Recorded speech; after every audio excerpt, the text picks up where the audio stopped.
this is turning her into a real person. And I'm like, I've never looked at my mom like that. It's always, I think somebody was always trying to make her seem like a bad person, so it seemed like my adoption was like this great thing, which it was. But it's like, don't make her look like a monster.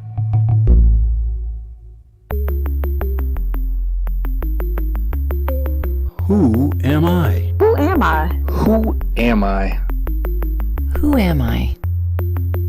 Who am I? Who am I? Who am I? This is Who Am I, Really?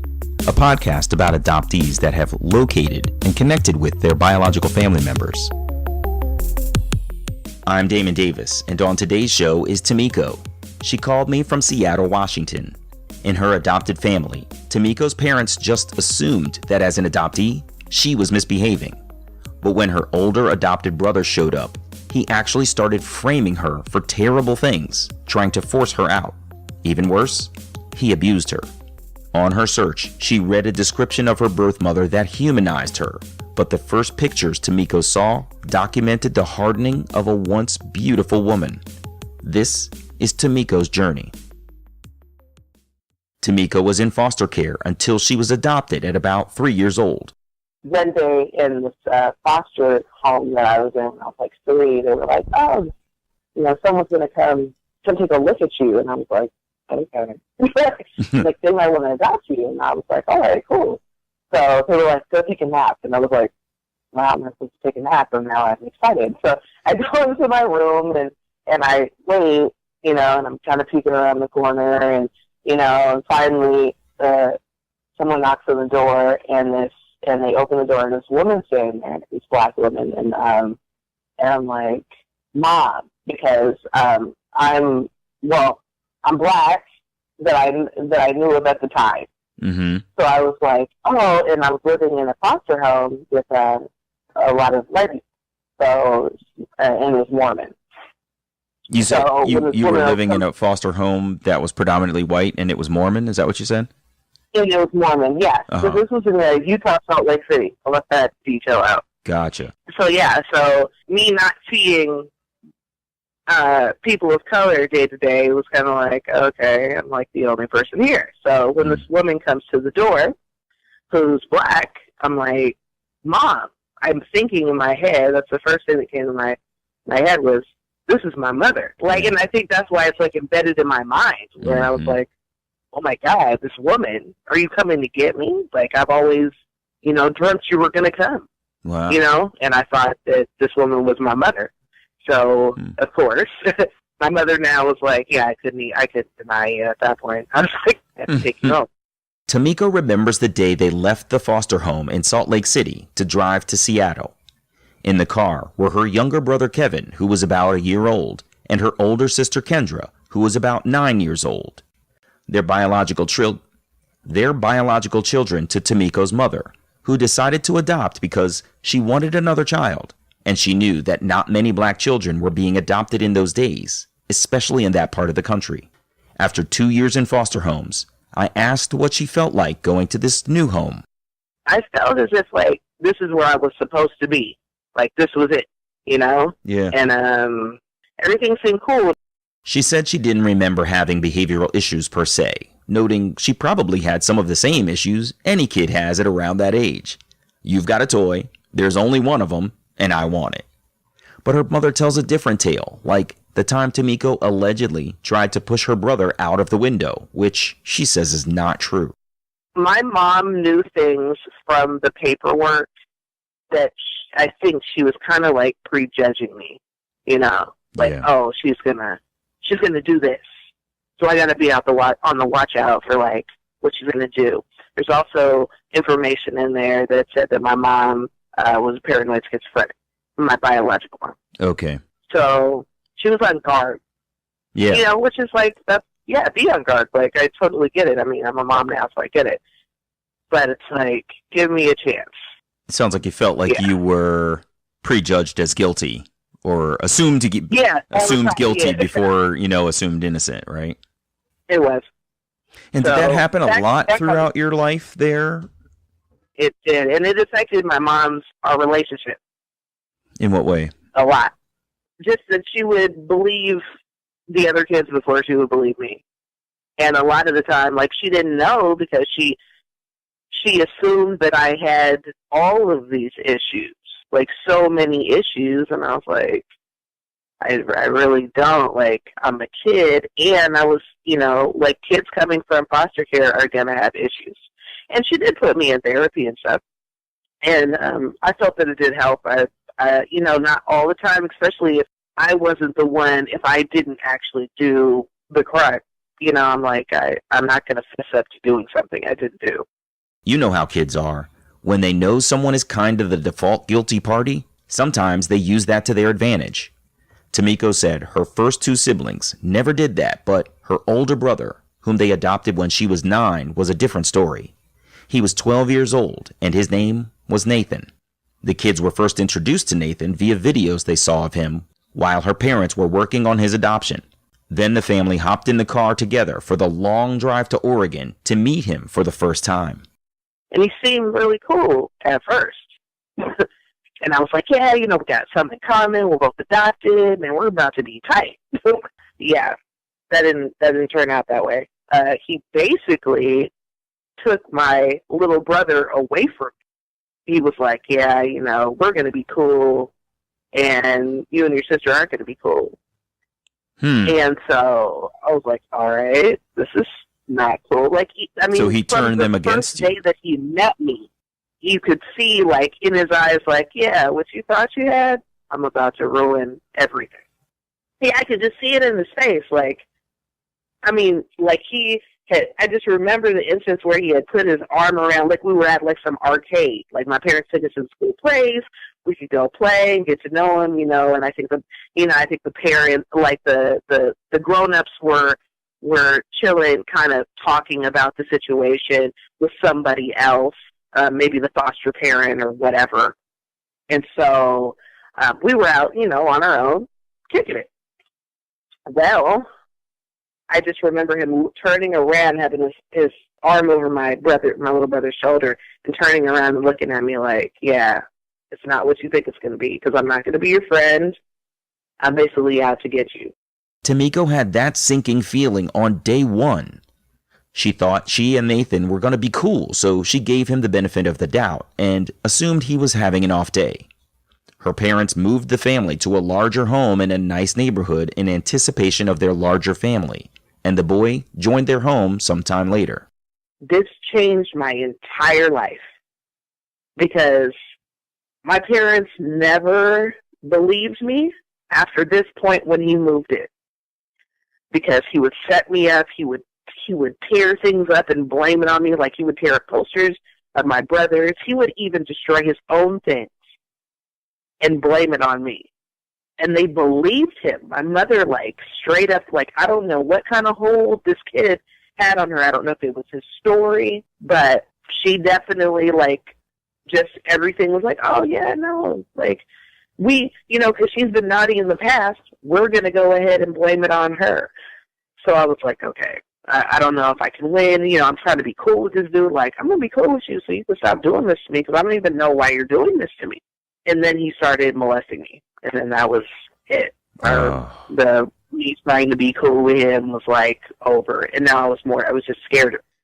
So, did you, like, from 9 to, so a little after 9, my behavior, quote unquote, which was not really my behavior, got worse. Blindly thinking that her quote unquote behavior was getting worse, Tameko's parents sent her to boarding school, not realizing the offending party was still living in their house. She went to Intermountain Children's Home in Montana from just after her 9th birthday to shortly after her 10th birthday. At first, she was thankful to be out of the abusive situation, but of course, she missed her parents and her other siblings. Tameko said the school had a variety of indoor and outdoor activities mixed with play therapy. It was an okay place because it offered counseling and therapy, and she worked on herself. At Christmas, the entire family visited Tameko at school. During the visit, the family was in a lodge where the school held therapy sessions. And so my parents were meeting with one therapist in one room. I was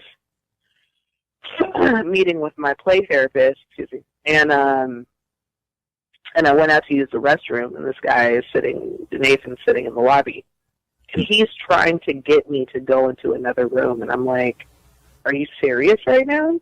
I'm at my boarding school. Have you lost your mind? Mm. And I was like, no, like, what are you talking about? Like, I went back in there with my therapist. I'm like, I just couldn't even believe it. I'm like, I'm here because of all the stuff that you're doing, and then you want to bring this here? I'm like, I was just like, okay. So I finished up the program. I can't remember when I left or how I felt. I just knew that I was going back to the same situation. And before you tell me more about going back, just can you tell me a little bit about when you got there? You felt the sense of relief. You've escaped the situation for the moment, and you're in therapy. What did people believe you when you said what you said? Because these are not people who've had prior experience with you. You're telling the truth as your story, and they've had no prior assumption of your guilt. Did they receive your words, and did they what did they say? You know, me being 9, I'm not exactly sure what they said. Everybody seemed really nice. It didn't seem like I was there for therapy, like a therapeutic experience. It was more of like, oh, I'm taking a vacation.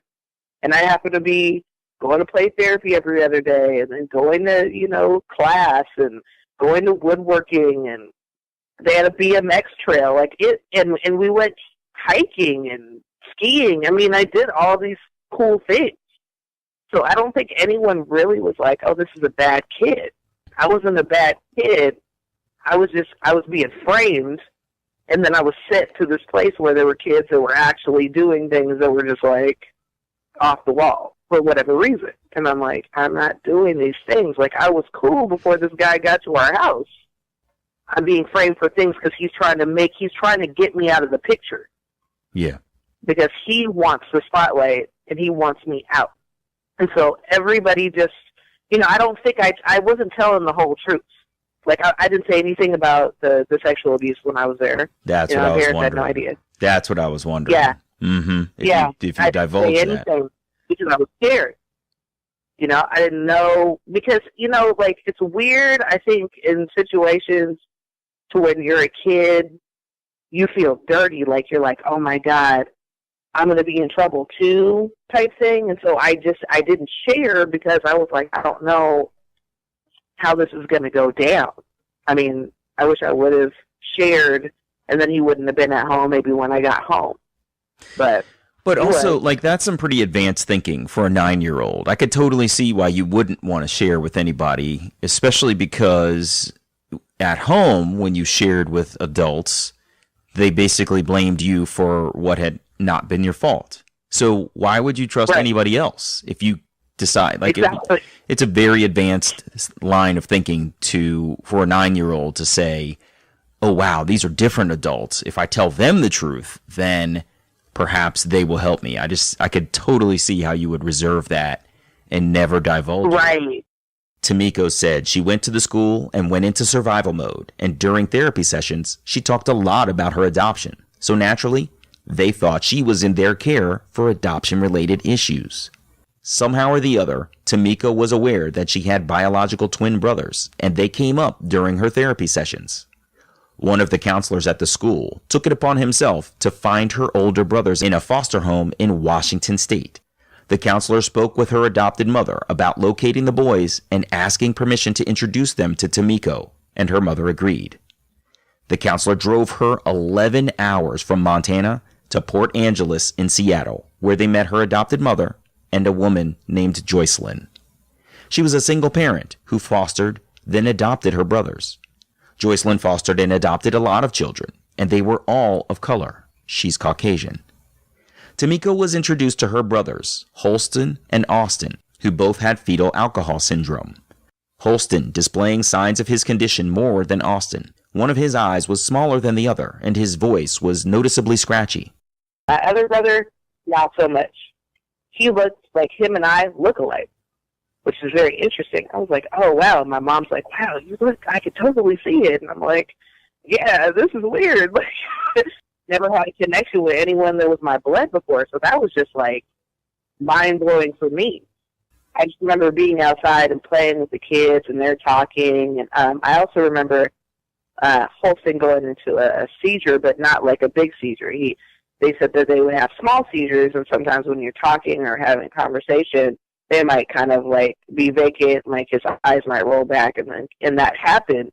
And I was just like, wow, this is a trip. Yeah, like, that must have freaked you out. like it was kind of like, wow, okay, I wasn't ready for that, but, obviously we're adopted for a reason. These are the effects of my mother using drugs and using alcohol when she was pregnant with them. Well, the thing is, my mom didn't do that when she was pregnant with me. She was sober. They left the meeting and drove back to the school in Helena, Montana. Reflecting, Tameko said she's surprised that she went along with such a big trip so readily, and she thinks her foster care experience, constantly meeting new people, somehow prepared her. When she left boarding school, Tameko returned home and things started out fine, but soon Nathan was back at it. She said he was so efficient with his theft and destruction that she, as a child, started to doubt her own sanity and wondered if she was really doing the things he claimed. Tameko characterized him like a supervillain who poured bleach all over her sister's room or cut his own clothing in his closets with scissors, then ran downstairs to tell their parents that, quote-unquote, someone had vandalized his things. I feel like I was like living this bad dream. How can this be possible? You're making me feel like I'm crazy.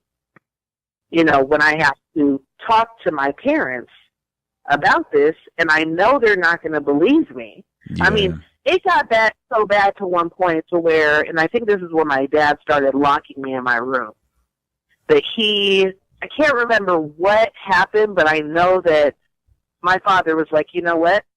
Get out of my house. And I was young. I don't know how. I think I might have been a little, like maybe 10 and a half. And he was like, get out. Tameko said her father is a tough guy. He's more likely to show anger and irritation than he is to show affection. But when he gets angry, you don't want any part of that, so she knew he was serious, even though she was only 10. He kicked her out that morning, and she had no idea what to do or where to go. Lost in her own little life, she walked to the park by herself. She took a nap on a bench, then went into the woods and climbed a tree. With nowhere to go and darkness closing in, Tameko got worried, so she walked back towards her home, but walked past it to the local grocery store. She wandered around inside and then made her way to the nearby bus stop as the sun went down.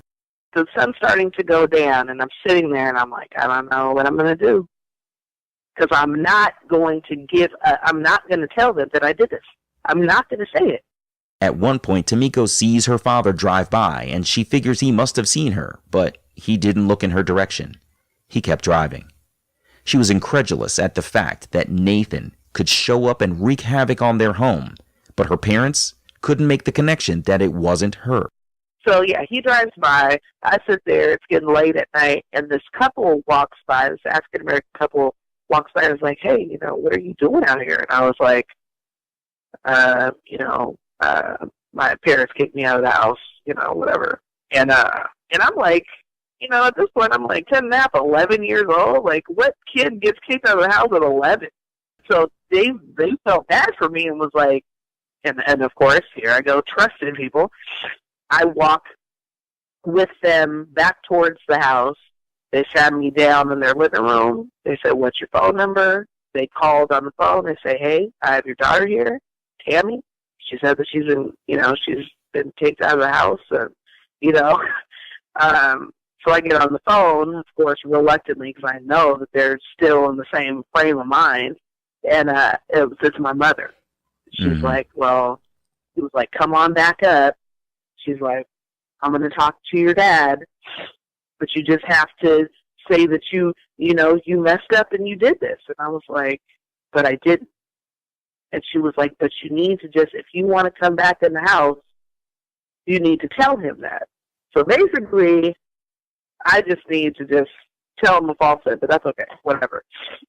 And they get me, we drive back to the house, get out of the car. I think my dad came down because once we got to the front door, it was a huge porch with a big swing on it. We get to the porch area, and my dad's like, "So you gonna tell the truth?" And I was like, and I'm basically just petrified. Like, you're not gonna let me in the house. It was like, until you tell the truth, you're not stepping a foot up in my house. And so I stood out there for a while because I was still like, my mom says, headstrong child, but I stood out there. I was like, I'm not going to say it. And it got cold.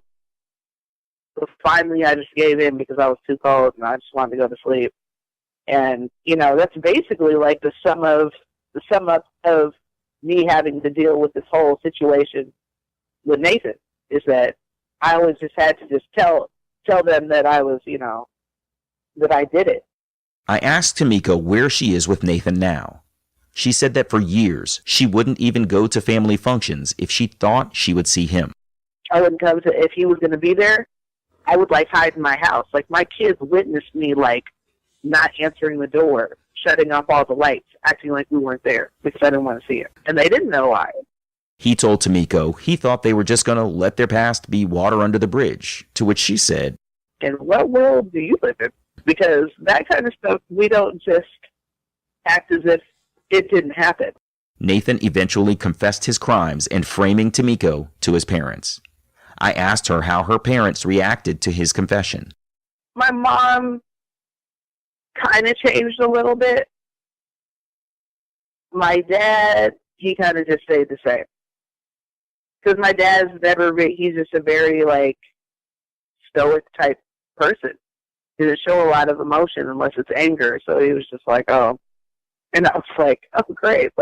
This made a big difference, It's like, well, at least for myself, I felt like he acknowledged that he messed up, and then I could try to move on from that because I don't think I'm going to get anything else from that. 4 years ago, Nathan passed away. After marrying a woman who was a substance abuser, he started using harder drugs than he ever had before. Their parents told him to get his act together or he was going to lose his kids, so he quit cold turkey. But his wife couldn't get clean, so he took his 2 children. He didn't want them to go into foster care like he had once been. Unfortunately, he got hurt playing semi-pro football, got pain pills, relapsed, and died of an overdose. And it's sad, and I've forgiven Nathan, and it's very sad, but for me, it was almost freeing, and that sounds bad, but for me, I think I needed that. And I think my parents, they have to deal with that, and that sucks, but I feel like it's almost brought us closer because I feel like we've gone full circle. Yeah, I mean, you've a lifelong torment. Yeah, a lifelong tormentor comes in and divides your family and, right. Isn't exactly emotionally apologetic when he finally comes clean. I could see how you did need that. I'm sure you wish that it could be different. It's a rare person that wishes for the death of another person, but for that other individual to be permanently gone from your life is ultimately what you wanted. I get the sense that you wish it hadn't been his death, but that if you could get that permanence, that it would have been the same thing. Exactly. And so, I think I feel more sad about the fact that he left kids behind. Over the years, Tameko looked again for her biological relatives. She knew she could potentially get her information through her adoption agency, so she emailed them. But at that time, the $50 fee was a big sum for her while raising kids. Finally, in 2018, she got the funds together. So I call and I say, hey, I wanted to know what the fee was. I didn't know if it had changed, but I want to know the fee so I can get my non-identifying information from my file. And they were like, we don't do that anymore. And I was like, you don't do what anymore? You don't give people their information? Wow. And she was like, no, we don't charge people anymore. Oh. And I was like, oh my God. I was like, this is supposed to happen. Within days, she got her paperwork notarized. She sent her information off to the caseworker, who said they'd be in touch in a week, which turned into 2 nerve-wracking weeks. In March, she's at one of her 3 jobs working as a receptionist. So the email comes, and I see it, and I'm trying to not open it because I'm sitting as a receptionist at the front desk, and I'm like, Lord Jesus, I was like, I have to open this. So then I finally open it, I'm looking down, and I'm like trying to just skim the information.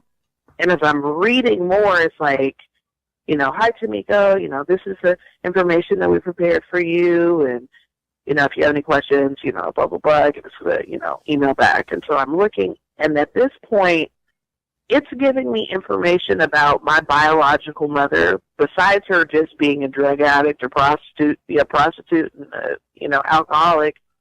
This is turning her into a real person. And I'm like, I've never looked at my mom like that. It's always, I think somebody was always trying to make her seem like a bad person, so it seemed like my adoption was like this great thing, which it was. But it's like, don't make her look like a monster. And so when I'm reading this information, it's saying, your mom likes sports, and she was good at arts, and, she had you when she was 21. And I was like, wow, I thought my mom was a young mom, I had all these things that I had like conjured up in my head, and it was like totally not this person. So at that point I was like, okay, before I just wanted just a picture of my mother, trying to just see what I look like. Mm-hmm. I never had the desire to meet her at any point. After I read this, it was totally different. I was literally on the hunt to find my mother. The information Tameko read humanized her birth mother in a way she had never done herself. Her adoption had been painted in her mind as a rescue. It was true that her birth mother, Mary, had been on drugs, been an alcoholic, and was a prostitute. But she was clean at the time she was pregnant with Tameko. So, of course, I was like, oh, there's hope. She's this, she is a good person. I mean, I don't question her being a good person. I just think she made bad choices, and I think it's a result of things that may have happened to her. People don't just do things. Like, I think something happens to you, and then you make those choices. Right. So, yeah, I just was really kind of like, I need to find her, because I don't care about whatever else happened. I don't care. We're grown now. Even if I meet you and you don't want to have a relationship with me after that, like, I meet you and then we talk and that's it. At least I know, at least I've seen you. Right. At least I didn't give up and I found you. Right.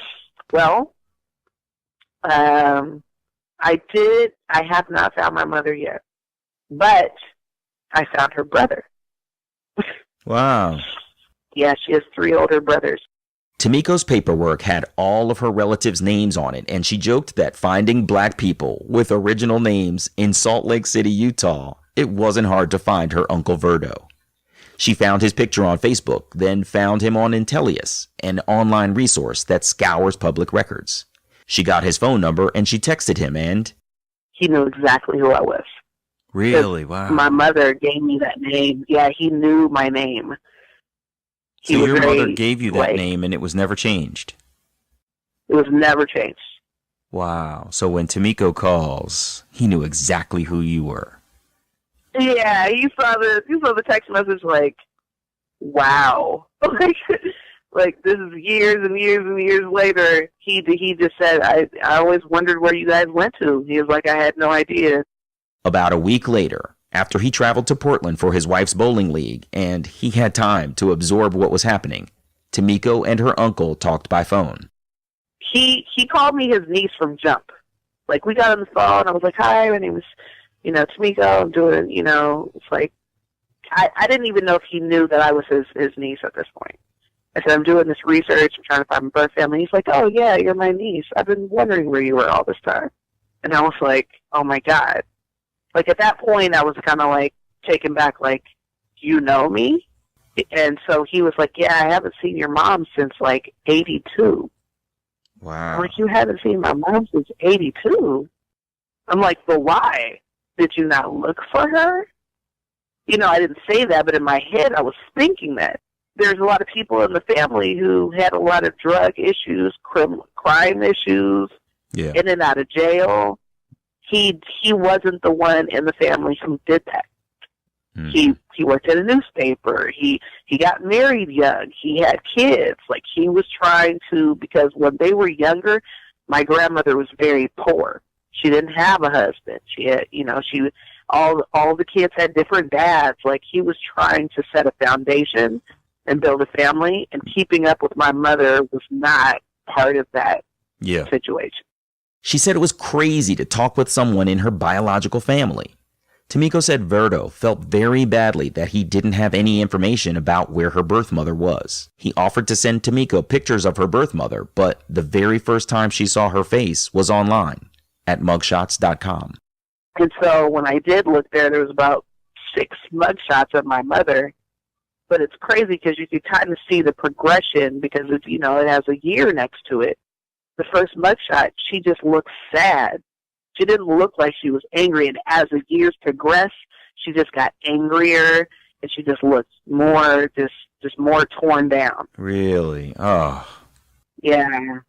And so I was like, I don't know if I'm going to be able to find her. I mean, who knows? I mean, she just looks angry. And I remember in my life being like that same look on her face is like, I could totally, I use that as a defense mechanism, you know, over time. Like I make that same face because I didn't want people to get in. And so she had this huge wall. It was like the wall just kept getting higher and higher as the mugshots, you know, were just coming up. And I was like, wow, I don't want to remember my mom like this.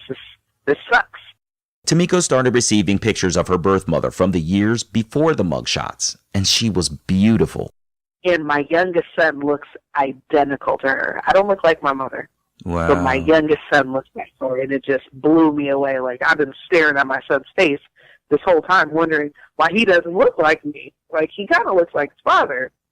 But as soon as I saw that picture of my mother, he looked just like her. And even when he saw the picture, he was like, Mom, that's weird. I was like, yeah, that is kind of weird. Wow.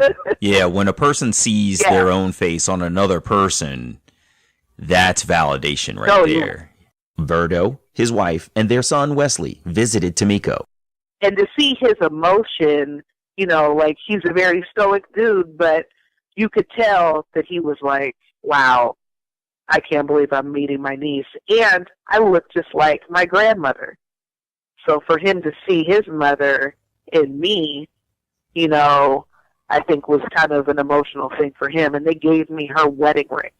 Oh, wow. Which was like, yeah, that was like, I mean, we've been talking since March, but I'm like, to give me the wedding rings of your mother is kind of like, I felt really like honored. Like, I couldn't believe they would do that. But yeah, I look identical to my grandmother. Like, it's just, she's a little bit darker, and she had her eyebrows drawn in back in the day because she was a jazz singer. So she kind of had this, like, you know, persona she had to put on. I guess, you know, back in the Utah had, like, a very, like, underground jazz scene, like, all the black people. There was, like, the circuit, like, I think it's a chillin' circuit, like, went from, you know, down south all the way up to Utah, and wow. Her mother was a jazz singer also. I always wanted to be a singer, and Dang, I just didn't know where it came from. Well, there it is. Tameko learned so much about herself that she took an ancestry DNA test to learn more. Her results were returned in 2 weeks, and when she saw her matches, she was surprised by the number of people she was related to. So my first match was a close family match, and the initials were X.C. And it said managed by Mary. Well, my biological mother's name was Mary, so I was kind of like, who is this Mary? Is this my mother? So I reached out and messaged her, and she said, oh, no, I did a DNA test on my granddaughter. She's like, I live in Nebraska, you know, but she was a white woman, and my granddaughter's name is Ochito, and that's why the X comes from. And I was like, really? And so she started giving me, so I was like, okay, so that was all she gave me. So I messaged back. I said, well, maybe this, maybe this can be like a half brother or something, maybe this is my niece or something like that. She said, well, no, this couldn't be a half brother because this guy's 68 years old. I was like, what? So I'm working with a search angel at this point, and she starts looking at the information. I gave her access to my account, and she starts looking at the information, and then like how Xochitl's, DNA matches with mine. She said, this isn't your half brother, this is your father. And I was like, what? Wow. I said, her dad is my dad? I said, this kid is 2 years old. Wow. And they have another kid who's 7 months old. And so the lady Mary, her daughter is with my father, and she's 28. So there's a big, huge age difference. Tameko learned that her birth father was living in Wyoming in a very simple bus that had been converted into a house. Mary and her daughter divulged Tameko's birth father's past, unsure of how he'll react to her emergence. But they don't put Tameko in touch with the man. The girlfriend seemed to be protecting her own interests in the relationship, possibly because he was her breadwinner. Tameko did an end around, locating the man's niece through Ancestry and then Facebook. The niece spoke to her uncle about Tameko. And he denies it. He was like, he may not have known about me. He may not have known he got my mother pregnant. But he's saying, I took all the precautions. I don't care. He's not my kid. The only kids I have are the kids that I have with my current girlfriend. And that's it. So, at least I know now. I mean, I have a father, but, if he doesn't want to talk to me, all I wanted to know was my roots. I don't really care past that. Despite it all, Tameko learned that her heritage is Mayan and her great-grandmothers were Mayan medicine women.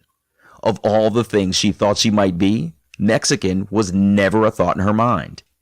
Now that she knows the truth, she sees it in the mirror, and it totally makes sense why Mexican people have approached her for years trying to speak Spanish. I asked Tameko if she had considered writing the classic adoptee introductory letter to her birth father. It's one thing to hear that you have a daughter from a third party like your niece, but it's something different to actually read the words from your daughter. She's not sure how she would get a letter to him because he lives in a bus. I really want to, because I think that he does need to hear it from me, because he thinks that I'm in cahoots with the grandmother. Like, we set this up. Like, this is a way of getting him, like, making him look really bad. And that's not the case. Like, he really thinks someone's out to get him. He's a very private person, and he doesn't believe in taking DNA tests. He doesn't like the government. I mean, he's very secretive. Yeah. So I'm kind of like, I don't know if I can plead my case after he already thinks that I'm in on this with the grandmother. And I'm just like, dude, I mean, if I have to, maybe I'll just drive out there. I don't know, Let me ask you one final question. You've been through a lot. Nathan tormented you. Your parents didn't believe you, and you were guilty in their court before you had a chance to plead your case. You have your maternal biological relatives, and I'm sure the connection, it was good to finally have a connection, but you still haven't found your mom, and your dad has denied you. How are you doing now? Surprisingly, I'm doing really great. Like, I feel like at this point in my life, I've literally found, like, I think I've always looked for someone else to feel like that, the happiness void, which I think everybody does, like relationships or friendships or whatever. But now I'm good on my own. Like, I feel like I've really come to a point where I'm like, I know who I am, and I'm happy. And regardless of me not finding my mom yet, I'm still going to push through. And, I think life in general is hard, and there are ups and downs, and I think it's just how you deal with it. And I for some reason, I feel like I deal with stress a lot better than a lot of people. there's a picture of me at 2.5 years old, and I'm looking at this picture, and I'm so, like, happy. And I'm thinking, I'm in a foster home. These were taken in foster care. How is this child so happy when they're not even with the family they belong in? Like, I feel like I've gone through so much crap in my life that I don't see how I didn't become, you know, a drug addict. For some reason, I kept pushing through. You know, I just think that, you know, I'm pretty strong in that sense. That's so, amazing. You know, I'm going to keep pushing through. That's really fantastic. I'm glad to hear that. I'm really glad to hear that, because it takes a lot to get to this point. And in your you know, late 30s, you've pretty much figured out who you're going to be. And I'm glad to hear that you're in a positive space where you are willing to accept whatever you find out next about your biological relatives. But I know that the curiosity is it can be a real driving force. And I hope you get some answers from them sometime soon. Yeah, me too. Yeah. Well, man, it was really good talking to you. You know, I listened to the podcast, like, faithfully. I think I've listened to every single one. Oh, that's so awesome, Tameko. Thank you so much. And I really appreciate you taking time to share your own story. I know I hear from a lot of adoptees that they appreciate hearing the stories of others, and I'm really thankful that you decided to be a contributor too. Thanks so much. Yeah. Take care. It helped me a lot through my journey. So Good. Thank you for doing this for people that are adopted. No, my pleasure. Absolutely my pleasure. All the best to you, Tameko. Take care. Thanks for your time. Bye-bye.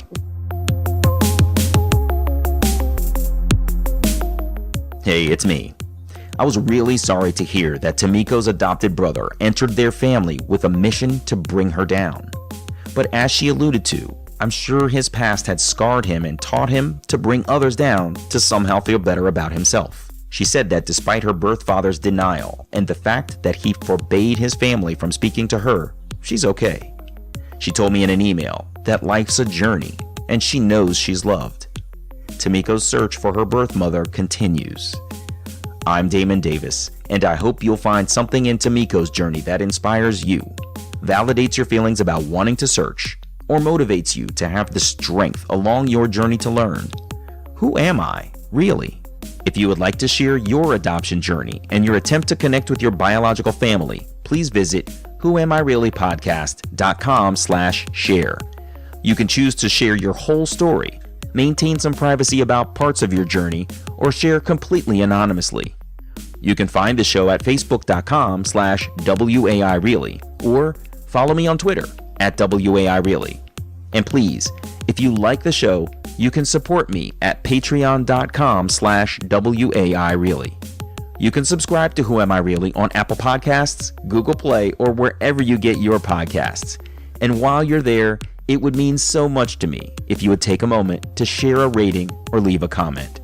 Those ratings can help others to find the podcast too.